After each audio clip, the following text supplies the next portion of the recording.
வணக்கம். திசைகளின் 10 மணி செய்திகள். தாதியர் வேலைக்கு பணியிடங்கள் இருக்கின்றன, ஆனால் விண்ணப்பங்கள் இல்லை. சுகாதார அமைச்சர் ஜுல்கிஃப்லி தகவல். போதுமான பணியிடங்கள் இருந்தும் விண்ணப்பதாரர்கள் இல்லை. ஆம், இதுதான் தற்போது சுகாதாரத்துறையில் குறிப்பாக தாதியர்கள் பற்றாக்குறைக்கு முக்கிய காரணமாக இருக்கின்றது என கூறியிருக்கிறார் சுகாதார அமைச்சர் ஜுல்கிஃப்லி அஹ்மத். தாதியர் பயிற்சியாளர்களின் எண்ணிக்கையை 1000 உயர்த்திய போதிலும் இந்த பற்றாக்குறையை ஈடு செய்ய முடியவில்லை என்றும், இந்த பிரச்சினையை சமாளிக்க சுகாதார அமைச்சுக்கு சிறிது அவகாசம் தேவை என்றும் அவர் கூறினார்.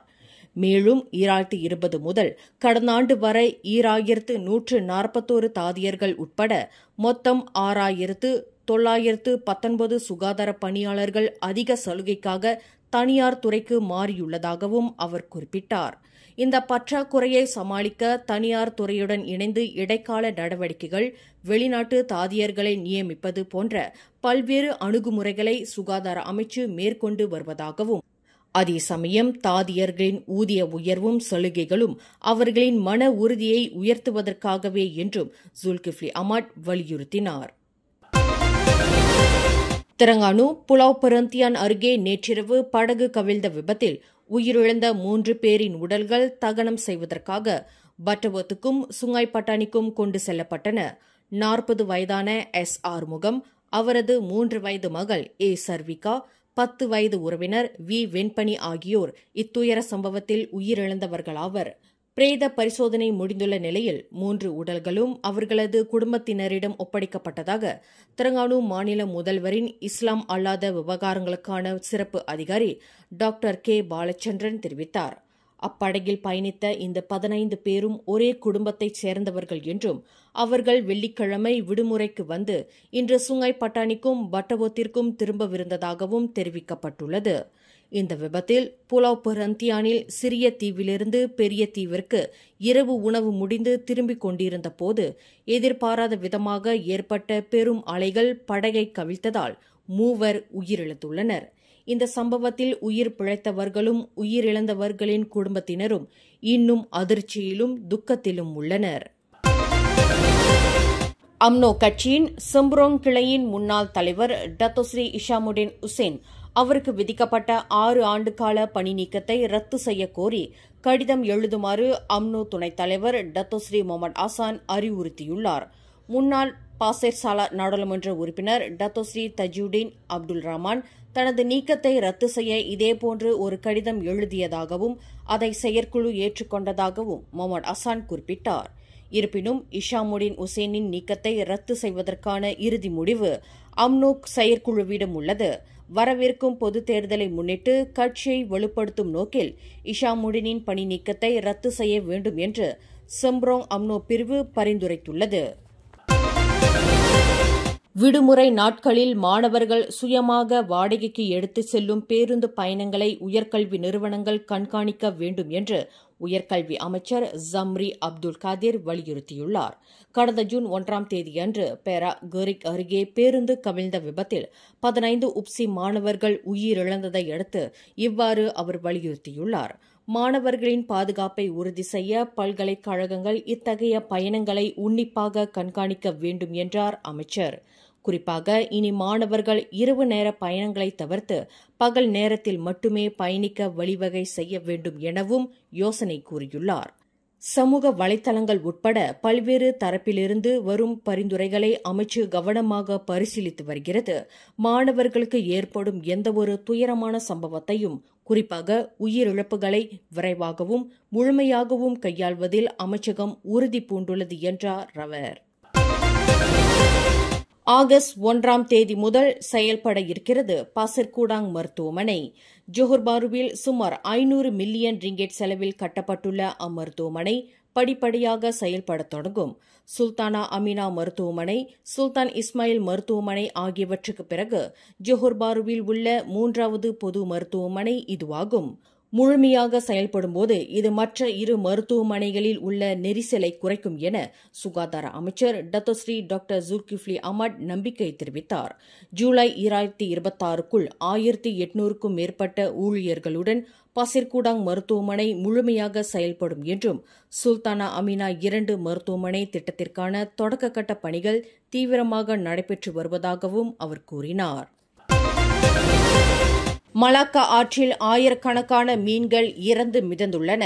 இதற்கு மாசுபாடு முக்கிய காரணமாக இருக்கலாம் என மலாக்கா ஊரக வளர்ச்சி, விவசாயம், உணவு பாதுகாப்பு ஆட்சிக்குழுவின் துணைத் தலைவரும் கொத்தா லக்சமனா சட்டமன்ற உறுப்பினருமான லோ சி லியோங் தெரிவித்துள்ளார்.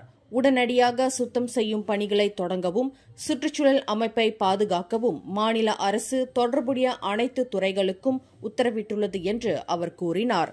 ஆற்றில் எண்ணெய் போன்ற ஒரு பொருள் மிதந்ததை கண்டறிந்த பிறகு இந்த சம்பவம் குறித்து மாசு கட்டுப்பாட்டு அமைப்பு விசாரணை நடத்தி வருகிறது.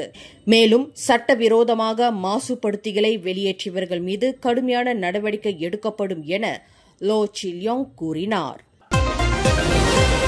கொத்தகமுனிங் சட்டமன்ற தொகுதி மக்களின் நலன் கருதி மை ஐடென்டிட்டி எனும் நிகழ்ச்சி இன்று காலை 9 மணி முதல் மாலை 5 மணி வரை ஷாலாம் புக்கிட் ரீமாவில் நடைபெற்றது.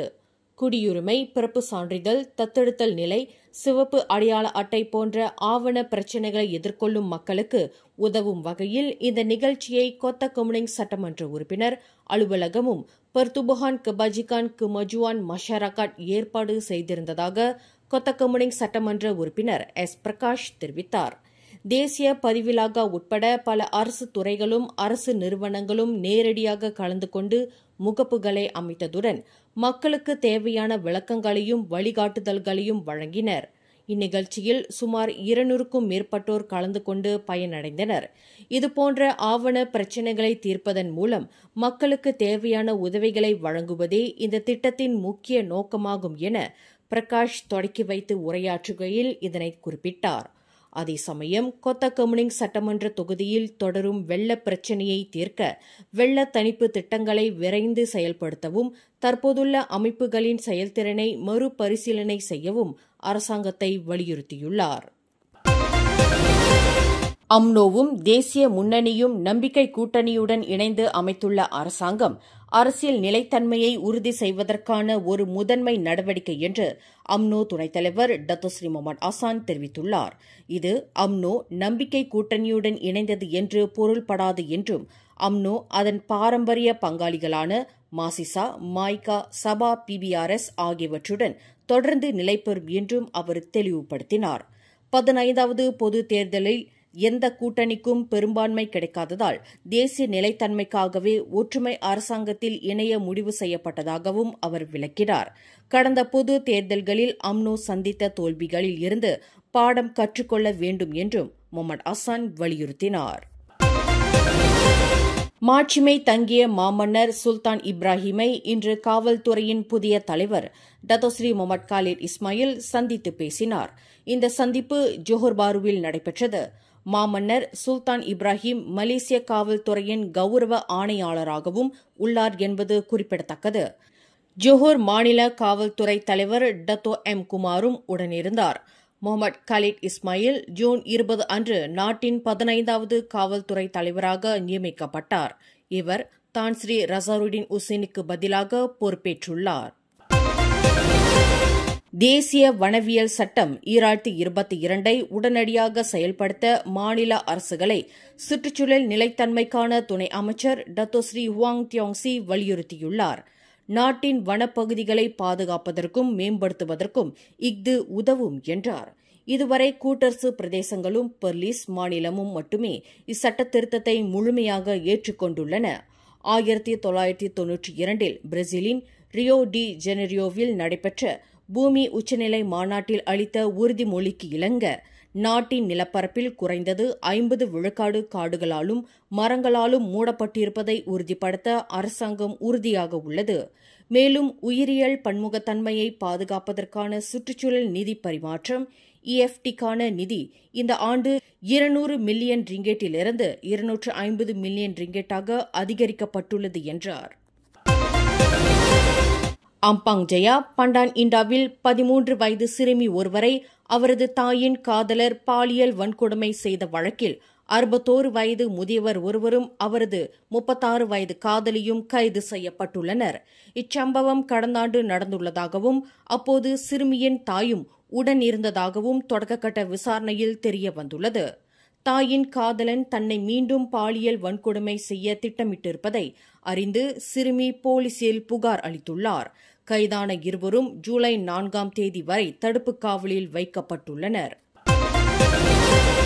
காஜாங்கில் உள்ள ஒரு வணிக வளாகத்தில் இருந்து கைபேசியை திருடியதாக சந்தேகிக்கப்படும் ஒரு பெண்மணியை போலீசார் தேடி வருகின்றனர். கடந்த வெள்ளிக்கிழமை முகப்பு கவுண்டரில் வைத்திருந்த தனது ஹுவாவே நோவா 5G வகை கைபேசி திருடப்பட்டதாக 20 வயது பெண் ஒருவர் புகார் அளித்துள்ளார்.